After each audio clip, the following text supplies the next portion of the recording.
Work free there by the Coyotes. Perlini, right side to Doan. He'll flip one toward the Minnesota net as time expires. And the season has come to an end. And we see Martin Hansel embracing with Shane Doan just after the horn on the near side. And Zach Parise also comes up and gives Doan a tap. And Eric Stahl coming as well. Who knows if this was Shane Doan's last game with the Coyotes. But the Minnesota Wild want to extend congratulations to him if it was. And they're all coming to see Shane Doan. Now the captain goes back into his own head. Hi, everybody. Welcome into another episode of Coyotes Corner alongside Dave Vest. I'm Luke Lapinski. It's the sort of year in review edition. We'll do a couple of these over the summer, but we haven't got to do one that recaps everything. So, Dave, how you doing over there? I'm hanging in, Luke. Can you notice my voice is a little different this time around? It sounds like you have playoff fever. Okay. All right, take that? We'll go with that. All right. You sound a little under the weather. Just a little bit. I am rallying nicely here. Not a good weekend for me. It was one of those weekends where it just kind of flies by and you don't really leave the house. And isn't that all of your weekends? Okay. Most of them. That's weekends during the off season, and there's not really much of an off season in the NHL anymore, is there? Not really. I go through this every year. I think I can whittle it down to like 2 weeks if I really work at it, and I am working at it. But let's start before we look at the off season with what the Coyotes did this now past 2016-17 season. All the players, when we were talking to them at the exit interviews last Monday now, said pretty much the same thing, that they don't want to be doing those interviews that early, and that's fine, and that's understandable, and this is a team that obviously has higher aspirations. But big picture, he worked a lot of rookies into the lineup this year, and I'm legitimately encouraged by what I saw from almost all of the rookies. I would agree, absolutely. Obviously, the first half of the season didn't go the way the Coyotes wanted it to in terms of wins and losses, and they very easily could have phoned in the second half of the season, as a lot of teams do, but this team did not. They took their lumps in the first half, and as we saw more and more younger players playing regularly, you saw them evolve slowly but surely, and the team's record, what was it, 30, 42, and 10? Yeah. That's okay. With the amount of rookies that were in this lineup, I'll take that. I think the thing for me, the first half of the season, like you said, that's not the record they wanted in the first half of the year, and I was kind of taking a wait-and-see approach, because if the second half of the season was a little bit better, but not much, then I'd be more concerned. But now looking back with the second half of the season, they were almost a 500 team, and very much one of the youngest teams in the league. Now I look back at that first half in hindsight and say it's kind of inevitable, and it's kind of to be expected when you're bringing in not one rookie or two rookies. I sound like LeBron James now. Bringing in like 7, 8, 9 rookies, you're going to lose games when they're their most inexperienced, because they showed progress in the second half of the season. I'm able to sort of distance myself from that first half now, and I think the team is as well. Well, keep in mind also, the first half of the season, 2 huge injuries. Mike Smith goes down very early, within the first week of the season. I believe Mike missed 12 games. And then Max Domi, by the way, he's not going to play for 2 months. So, you factor in those 2 injuries, and a young team, and a team that's starting its season with 6 out of its first 7 games on the road. 6 straight, right? I mean, you start at home, you get a win, and then you're just gone for 2 weeks. But then after Max came back, and as we mentioned earlier, the rookies got more comfortable. Mike was back and playing well. Obviously, he had a few starts that weren't so great, but for the most part, I thought Mike played well in the second half. He was an all-star. I think you saw it in the record. I believe with Max back in the lineup, 14, 4, and 4. So 14, and 4, yeah. Is that what I said? You said 14, 4, and 4, which would be a fantastic record. But yeah, 500, and I think you just gave the reasons. It's not just Max Domi, but he makes a huge difference. And it's funny, on a team where there's so many young players, you almost look at Max and you expect it. You're like, all right, he's a vet now. We know he's going to come in and make plays and make everybody around him better. It was his second year. He's played a season and a half in the NHL. And I don't know about you, but I look at him as an established player that I know the minimum of what I'm going to get, and I still think he has room to grow. I mean, Max Domi is one of those guys that we didn't talk about a lot this year because there's so many rookies, But he's one of the guys you should be most excited about as a Coyotes fan. Yeah, and I think Dave Tippett made a great point of pointing that out in his presser at the end of the season. He even said that Max gets lost in the shuffle here, which is true, but to me it's completely absurd because he's still 22 years old, and he's counted on to be one of these grizzled veterans of this team. He's played, 140 games? I mean, he does some of it himself with that beard. You think he's been in the league a lot longer. But no, I think that's the thing to remember with him is he can still get better. If this is what he is, that's fine, because he's a playmaker that legitimately makes the guys around him better, and he makes highlight reel plays too, but he can still get better. And that's something that people sort of tend to look past, and they just look at how much better can Dvorak or Perlini get. Domi can still get better too. So that was a major contributor in the first half of the season. Max finished third on the team in points, despite missing 8 weeks. He had 38 points in 59 games. Who's your MVP of this team? See, I went back and forth on this, and I had it down to 2 players, and I ended up actually voting for Mike Smith. Reddy and Vrbata won it. I don't disagree with that at all. My argument for Mike Smith was simply, I know that their record wasn't great in the first half of the season, but they were in a lot of those games. And that was mainly, I know Mike Smith missed a decent chunk, but when he was in there, he was a major reason they were in those games.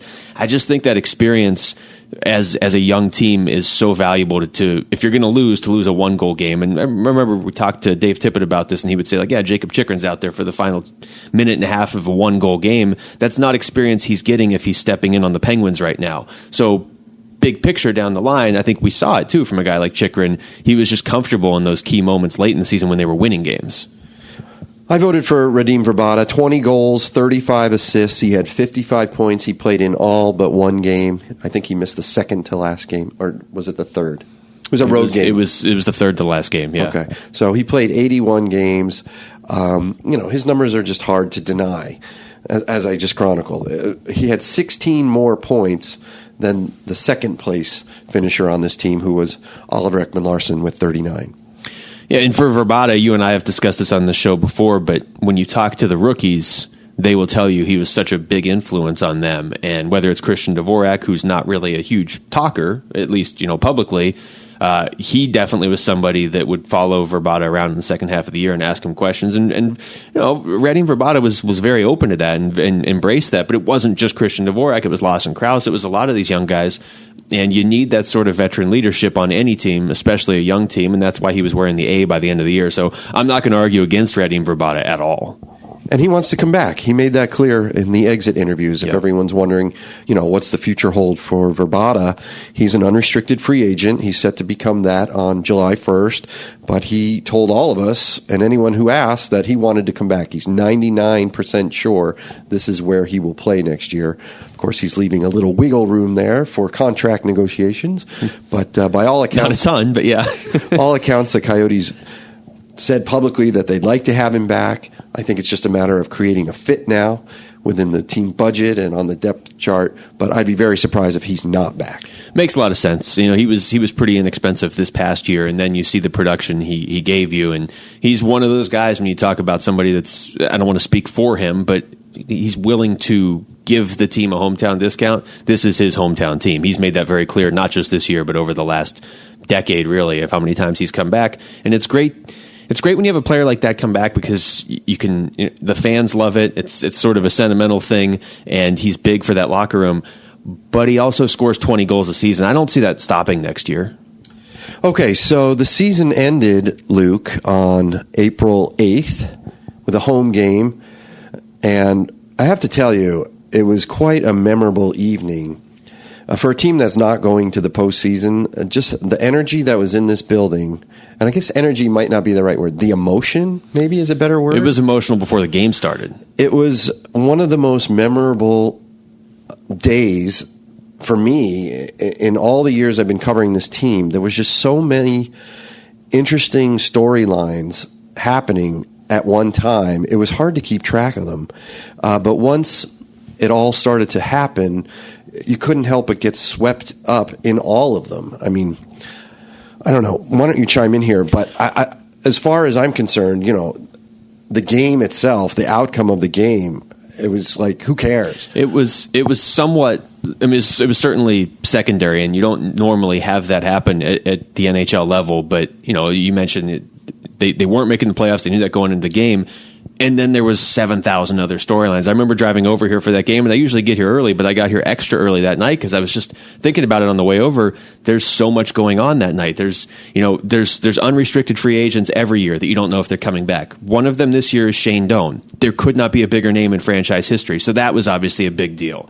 Zbigniew McCulloch was playing his first home game of this season, second most games in Coyotes history, behind only Shane Doan, right? And he's good friends with Radim Vrbata. Martin Hanzal was returning. I talked to Radim Vrbata after the game. He said it was almost like a Czech reunion. And oh, by the way, Craig Cunningham drops the puck to start the game, which that's where people started to get emotional, because you had Craig Cunningham and Shane Doan said this afterwards, did he not? That's a picture I want that photo, and I want it signed. And he said, I don't take a lot of things with me in terms of just memorabilia, but that's something I want, because Minnesota sent Martin Hanzal out to take the face-off too. So he had 3 guys that started this year with this team in that photo. To see Craig Cunningham walk out to center ice by himself, after what he went through just 4 months ago, the end of November. Yeah, it was just an incredible inspiration, and to see all of the fans in the building, of course, the Coyotes fans, the Wild fans that were there, the Wild players themselves, just getting caught up in this moment that transcended the sport of a young man overcoming such adversity, such life-threatening adversity. To walk out there and drop the puck, I was speechless. I just couldn't believe what I was seeing. I was very proud of Craig. I was very happy for Craig. It was just a great way to kick off that game. And everything else that you mentioned, it all just came one right after the other. Yeah, it felt like an 8-hour game, and then at the same time, it was done really quick. Great point. And we kind of just glossed over it, or you did, the fact that it could have been Shane Doan's last game. It could have. I mean, we still don't know. Here we are. Shane doesn't know. Shane doesn't know. Although we do see him on TV. I don't know if he's auditioning there as a broadcaster. I feel like he's been on TV before. He has.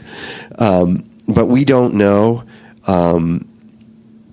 And I think the way that it was left with the undecidedness of it all just kind of added to the evening. It wasn't a goodbye to Shane.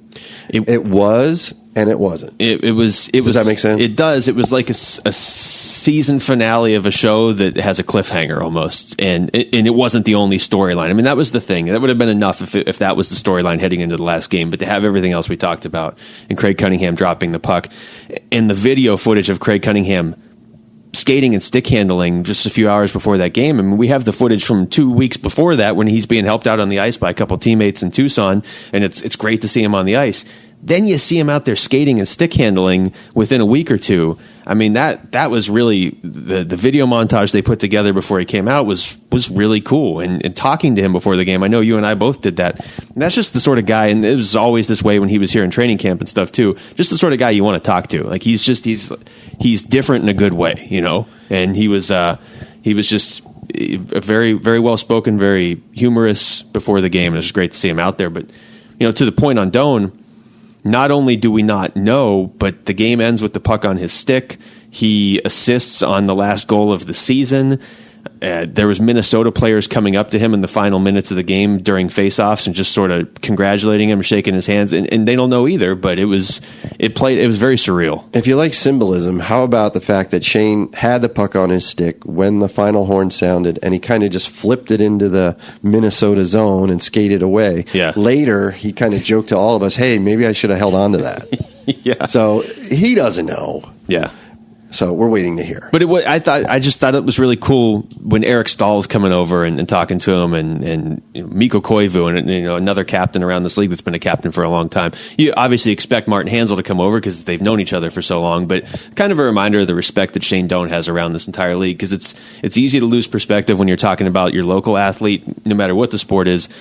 The role Shane Doan has played around the NHL, whether it's been for Team Canada or just, whatever, for Players Union, all sorts of stuff he's done throughout his career. That was kind of a reminder there at the very end. How about my little side story with Christian Dvorak winning the face-off wins record? I feel like you were following that story since like game 3 of the season, and it came to fruition. Very, very exciting. If you don't know what I'm talking about, Christian Dvorak, in the very last game, ended up setting the Coyotes record for faceoffs won by a rookie. He did it by 1, and he did it by beating Martin Hanzal in the faceoff circle, and Martin Hanzal held the record before him. So I thought that was really cool. Of course, it got lost in the shuffle of everything else. More symbolism. Worth pointing out here. Yeah, for sure. And you and I discussed this on the Facebook Live that we did before that game, and really before a few of the games. That's not just a cool stat; it's a big deal. Christian Dvorak's going to be taking a lot of faceoffs for this team for a lot of years to come, and generally speaking, your first year in the NHL is when you're the least successful in the faceoff circle. That's just one of those areas where you get better year by year just by taking more of them. So that was big and capped off a great season by him. I mean, if you want to talk about Rookie of the Year candidates, I think he's pretty universally going to win that. But for the Coyotes team. Yes, but he wasn't the only good rookie this year for the Coyotes. No, there were so many rookies, and obviously they produced over 100 points this year, which ranks second in the league behind the Maple Leafs, of course. But to get that kind of production out of the rookies bodes well for the future.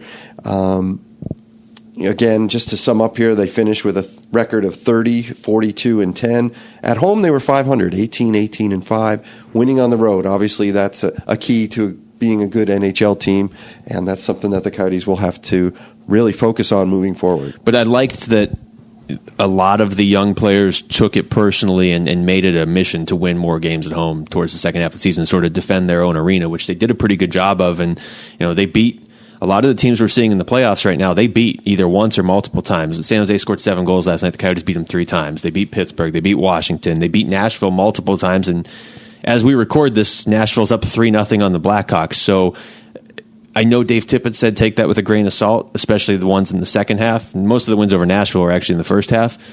But the fact that they are capable of beating those teams multiple times is a great baseline to work forward from.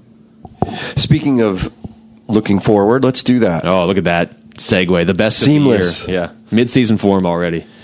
Okay, so what's next, Luke, on the calendar? Well, we've got the draft lottery, which it's funny talking to more and more hockey fans and hockey people. They seem to think it's like 2 days before the actual draft. It's in a week and a half. Right. So get ready for that. April 29th. It's a Saturday night. I'll be there. Oh, nice. We will be covering the draft lottery for ArizonaCoyotes.com. It's going to take place around 5 o'clock Arizona time. It's in the intermission of a playoff game. Yeah, if memory serves. That's how they usually do it. So the teams that did not qualify for the playoffs are all vying to get the number 1 pick. The odds were recently released, and the Coyotes have a 10.3% chance of landing the first pick. Yeah, I would just clarify this to people too, because it's similar to the NBA, but it's also a little bit different percentage-wise. I know that there were fans out there that were concerned that the Coyotes were dropping down that list at the end of the season. They dropped down by 1.8%. It's not like the NBA where they had a 25% chance and then fell to 8 or something. 1.8%. They can pick anywhere between 1st and 7th if I'm doing this right, just because Vegas is in there with the same odds as the Coyotes, so that kind of throws things off. But the Coyotes will pick somewhere in the top 7 this year. They picked 7th last year and did pretty well for themselves.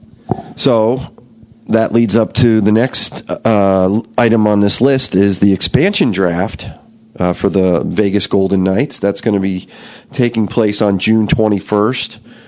It's also being packaged with the NHL awards, which I know you attend regularly. Every one so far that's been in Vegas. Why is that? Because we're in the middle to late portion of June and I miss hockey. But also, I mean, it's just once you go once, you start to meet people from other teams. It's like a hockey oasis in the desert in late June, and wow, it's a pretty cool event. I know it's fine on TV and everything, and with the expansion draft this year, it's going to be that much more intriguing. But like last year, they announced that Vegas was getting a team while we were all there. You got coverage from all around the continent, people just following hockey. So it's sort of like a. You know how they have the GM meetings in Florida every year? This is like the broadcasting meetings in Vegas every year. It's a great time, and this year is going to be intriguing with that expansion draft because I don't know. I tell you what, I've made this point online before, but Anaheim specifically, watching them, they're going to lose a good player in this draft. Some teams are going to lose legitimately good players that they don't want to lose. Fortunately for the Coyotes, the way they're structured, they really shouldn't have to lose a key player because you don't have to protect first or second year guys. Okay, so that's going to be on June the 21st, midweek. I believe that's a Wednesday. Then 2 days later. Yeah, they don't mess around that week. They don't. June 23rd and the 24th, it's the draft. It's in Chicago, of course. The first round is the first day. Rounds 2 through 7 are the second day. In Chicago, as I mentioned, as we sit here today, the Coyotes have 7 picks in the draft. Breaking it down a little bit, 2 first-rounders, 1 second round, 2 third-rounders, a 5th, and a 7th. I mean, all this can change. There's a lot that could happen between now and then. But as we sit here 2 months before this event, that's how it stands. Really interested to see what John Chaika does with those picks, whether he views them as picks that they need to make or whether he views them as assets and trade chips that they can package with if they want to package prospects, if they feel like they need a vet, or if he just wants to make the picks. I was impressed by what he did last year at the draft. If you look at it, I mean, he got Anthony D'Angelo basically for a second round pick. Got Jacob Chikrin for basically nothing, and he's one of the most promising young defensemen in the league, and I like the move to grab Keller, too. If that works out, that's sort of underrated because that's one of those where you take the player that you think is the best and you don't listen to everybody else, and you just take him at 7. And whether he was projected to go 10th to some teams or whatever, just take him because you're not going to get him again. And he was promising, more so what we saw this year with BU and with Team USA in the World Juniors because we just didn't see him much with the Coyotes, but he picked up a couple assists here, too. Okay, it appears we jumped over something very important. But that's fine, because it's a great transition from Clayton Keller. Okay. Who will be at the World Championships this year for Team USA. Team USA is basically the Coyotes, Jets, and Red Wings. So it's like when they have Arizona Fall League Baseball and they combine a bunch of teams to make one team, combine their prospects. That's what Team USA is. You want to read some of the names? Oh, sure. Well, let's first start with when it starts. May the 5th is the first game. Obviously, it's the annual tournament held by the IIHF. This year, it's in Paris and Cologne, Germany. 2 sites. The championship will be played at just one, obviously. Be interesting if it wasn't, though. Yeah, it'd be very... First period in Paris, second period in Germany. So, the Coyotes have 4 players that are going to compete. 3 for Team USA, as you mentioned earlier. Clayton Keller, of course, is one. The other 2 are Connor Murphy and Christian Dvorak. So... Coyotes well represented on Team USA, as well as on the training staff. Jason Serbis is going to be one of the trainers for Team USA. Toby Reeder is going to play for Germany. And again, that all gets going on May 5th, ironically enough, when Team USA plays Team Germany. There you go. So we'll just start it off just like that with all the Coyotes in the same game. I believe you and I discussed this last year. For a guy like Clayton Keller and Christian Dvorak, I just think it's so valuable to be in that environment. Like Alex Ovechkin used to go a few times when the Capitals would bow out earlier than they'd probably anticipated, and that's fine. But when you have a first or a second year player or a prospect over there, they learn so much. And when you get a guy like Dvorak or Keller, look, even it's not like Murphy and Reeder are old, but Dvorak and Keller especially, you can just see that learning curve. And I want Clayton Keller to play as much hockey as he can this summer, and he seems to want to, so that's great. And they're no strangers to international competition. Dvorak and Keller, they both played in the World Junior. Keller basically led the U.S. to winning it this year. He did. And if you talk about Reeder and Murphy, this will be the 4th time for them playing in this event. So they love it. They can't get enough of it. It extends the season. It limits the off season. So it's win-win. I mean, obviously, you want to be in the Stanley Cup playoffs. But if not, you want as many of your players competing in this event. And I also think it's better for your team than... Like we saw the World Cup this past year. It was a great spectacle, and that was fantastic. But I think you benefit more from having your guys play in the World Championships maybe because it's not right before the season. So they can then rest up after that and get ready for the upcoming season. But again, the younger your player is and the more vital he is to the future of your team, the more I want him in that event because it's just you just get so much out of it if you're Clayton Keller or Christian Dvorak, who's still technically a rookie. Okay. Where are we? I'm looking at our list here. Well, I can't read my writing or your writing, but I think we want to talk about the 2 young players, the 2 prospects the Coyotes have, who are still competing in the Junior League playoffs. Dylan Strome, still playing in the OHL for Erie. Dylan Strome, as you said, and he's playing well in the playoffs. He's played 11 playoff games in the first 2 rounds. He's got 7 goals and 10 assists. That works. And Nick Merkley is playing for the Kelowna Rockets in the Western Hockey League playoffs. He's played 11 games as well. 3 goals, 9 assists. Two guys, 2 first-rounders from the same year, actually, that we could see with the Coyotes or with Tucson next year. Specifically on Strome, one of the things Dave Tippett said towards the end of the season that stood out to me was watching him now in Erie, because he's been there for a couple years. He looks like a professional hockey player playing junior hockey, and he's always put up really good numbers. I mean, he was on that team with Connor McDavid, and he was right there at the top of the scoring list, over 120 points that year when McDavid was out for a lot of the season. Just for him to take it to another level where he looks like a pro out there, that's big. And obviously he'll be a pro next year, whether he starts in Tucson or here in Phoenix for Arizona. That's somebody everybody's going to be watching next year.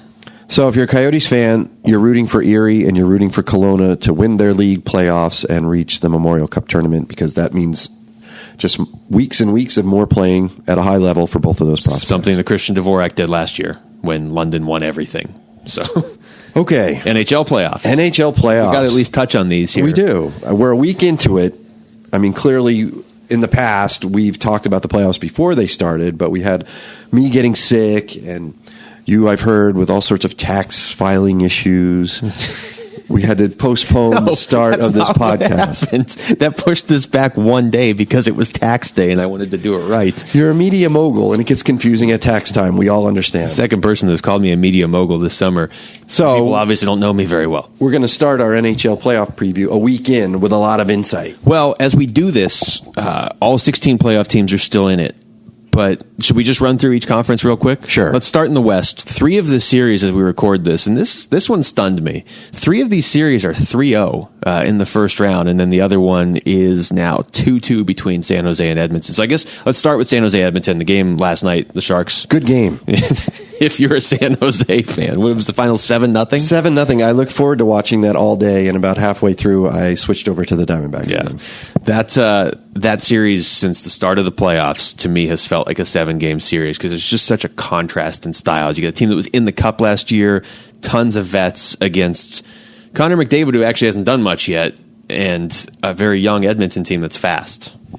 Logan Couture is my new hero for this season. Just because he's playing? Because he's playing and at a high level. I mean, if you don't know the story, Google it, but he's really dealing with some serious injury in his mouth. Yeah.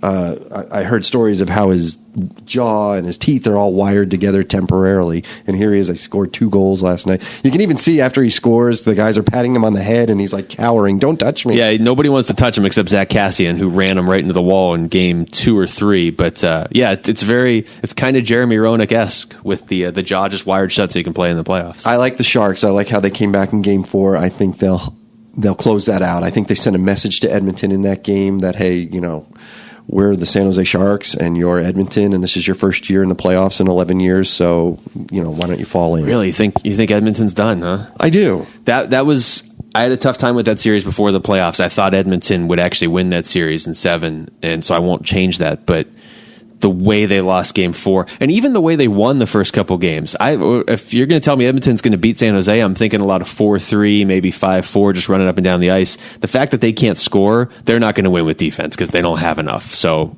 I'm kind of leaning San Jose now too.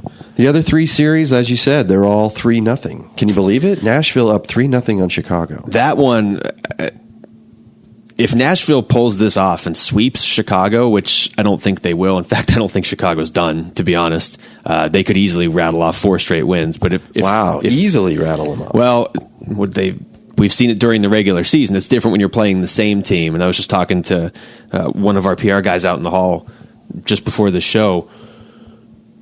It wouldn't shock me at all if Chicago won 4 straight games and used this to vault themselves through the rest of the playoffs. It would kind of surprise me at this point if Nashville lost 4 straight games because they've legitimately played well. People want to focus on Chicago playing poorly. Nashville's looked really good.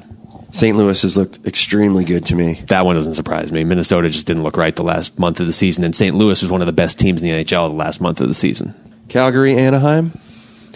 You know what this series reminds me of is Anaheim-Winnipeg 2 years ago. Yes. Where it ended up being a sweep and every game was really close. And Winnipeg felt good about themselves as much as you can after getting swept, but Anaheim knows how to win these games.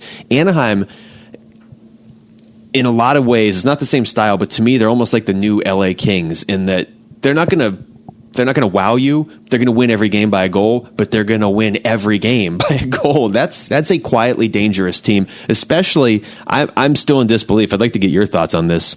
I mean, do you think Chicago's done? I don't think they are. I do. Okay. Do I think they're going to lose in 4 games? No. I think they'll probably win Game 4, might even win Game 5, but it's asking a lot of a team. It's scary for Nashville if Chicago starts stacking wins here. I think winning 4 games in a row in the Stanley Cup playoffs is incredibly difficult to do. I'm with you on that. The history and the stats will prove that. Is this Chicago team special enough to do that? I don't think so. Really? Okay. Really. Okay. Well, my point there was if they do go out in the first round, the West is wide open. And all of a sudden, Anaheim gets a lot more interesting to me because they were a team that you go into the playoffs, you're thinking, who's kind of the number 2 team in the West? Chicago looked like the pretty clear number 1. Anaheim was that too. If Chicago's out, that Anaheim or St. Louis, I would be very interested in. No mention of Nashville. They're going to knock off the best team in the West and just quietly disappear. Well, no. I mean, if Nashville wins, you have to account for them because last year they won a series and they went, I believe, 7 games in round 2. Nashville, before the season, my thought was Chicago's going to win the West, but Nashville's going to win the division in the regular season. They have a chance to flip it here, and obviously you want to be better in the playoffs. They're a talented team. They just didn't hit their stride until apparently this week. Okay, let's go over to the East. What series in the Eastern Conference playoffs has gripped you the tightest? Washington, Toronto's getting there. It really is. Yeah. I didn't think much of this series on paper. I thought it would be a cute little series for 5 games, and Washington would kind of toy with them, and Austin Matthews would have a good game or 2. But it's really shaping up to be, I think, probably the best series in both conferences for the first round, and I think it's going to go 7 games. The more I watch the playoffs, the more I realize the quality you have to win the cup is to get better as the series goes on. And, Pittsburgh won the cup last year. I thought in a lot of ways before that, they didn't have that quality for years and years. They would win a game once they started losing. They just kept losing. Chicago has that quality, which is why I'd still be nervous if I'm Nashville, if you let them off the ropes. My thought with this series was the longer this goes, Washington just gets in their own head and Toronto has nothing to lose. I thought if Toronto was going to make a run in the series, they'd win Game 1. They ended up losing Game 1, but in overtime. And I'm not going to pick against Washington, but it wouldn't surprise me. Okay, so the other series, I know you are a Penguins follower. They seem to be having very little trouble with Columbus, although they lost Game 4.